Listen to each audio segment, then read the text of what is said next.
Famous explorers and navigators. Ibn Battuta. Ibn Battuta का आपने नाम सुना ही होगा। Mohammed Ibn Battuta was a Moroccan scholar and a traveler. He is known as a greatest traveler of pre-modern times. Ibn Battuta was born in 1304 in Tangier. He was from a family that produced several judges. यानी वो ऐसी family से belong करते थे जिनमें ज़्यादातर लोग जो हैं वो जजेस थे। But Ibn Battuta wanted to travel and study religion, लेकिन इब्न बतूता जो है वो जज नहीं बने। उनकी ये ख्वाहिश थी कि वो सफ़र करें और मज़हब के बारे में जानें। He began his travels at the age of 21 by first going to Mecca, Saudi Arabia, for Hajj. Next, he went to Damascus in Syria and then to Egypt via Tunis and Tripoli. या via Tunis and Tripoli, यानी कि Tripoli और Tunis से होके वो Egypt गए। Having developed a passion for traveling, he decided to see as many places on earth as possible. उनको का शौक़ था, जुनून था सफ़र करने का, इसलिए वो चाहते थे कि जितनी ज़्यादा से ज़्यादा वो जगह जो है वो देख सकें, देख लें। From Egypt he went to Turkey, Iraq, Iran, Oman and Palestine. He traveled over difficult routes and finally, after crossing Afghanistan and the Hindu Kush mountain range, he arrived in India. Ibn Battuta stayed in India for few years.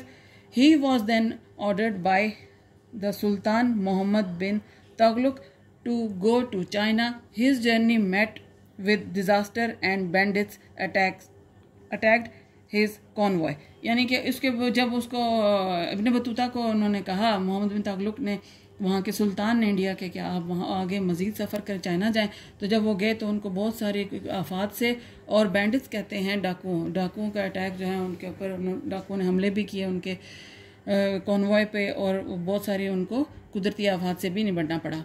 In a port in southern India the local destroyed his ship. उनकी ship जो है वहाँ पे India के लोगों ने, southern India के जो लोकल वहाँ पे रहने वाले लोग थे, उन्होंने उनकी कश्ती को तोड़ दिया।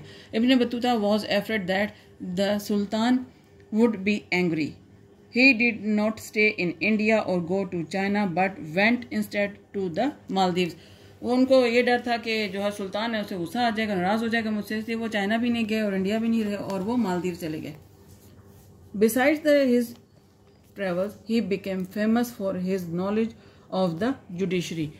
वो इस सफ़र के दौरान जो है बहुत मशहूर होते चले गए। क्योंकि उनको अदलिया के बारे में बहुत सारा इल्म था, उसकी वजह से वो बहुत मशहूर हुए। He earned respect at various courts because of his scholarly status. और बहुत सारे कोर्ट्स में उन्होंने जो है वो उनको रिस्पेक्ट भी मिली, क्योंकि वो जानते थे, आपको जैसे मैं पहले बता चुकी हूँ कि उनके फैमिली में, ख़ानदान में ज़्यादातर लोग जज थे।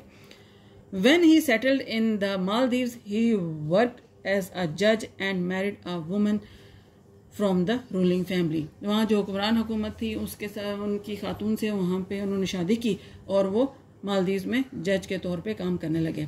He also managed to get to China before returning to Morocco in 1353.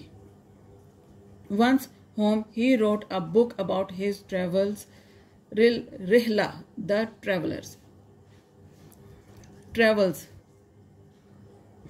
Ibn Battuta spent nearly 30 years traveling almost 75,000 miles, mostly by sea, to 40 nations. Ibn Battuta जो है उन्होंने 30 साल तक जो है सफ़र किया, 75,000 माइल्स, और ज़्यादातर जो है सफ़र उनका था वो दरिया के, समंदरों के ज़रिए था, और समंदरों के ज़रिए ही उन्होंने नए नए रास्ते दरियाफ्त किए थे।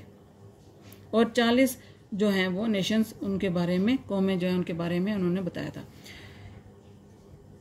He very often put himself in great danger. उन्होंने अक्सर जो है वो उनका अपने आप को ख़तरों में भी डाला। ज़ाहिर है इतना लंबा सफ़र करते हुए बहुत सारे ख़तरों का सामना करना पड़ता है। He died in 1368 to 69 and was buried in Tangier.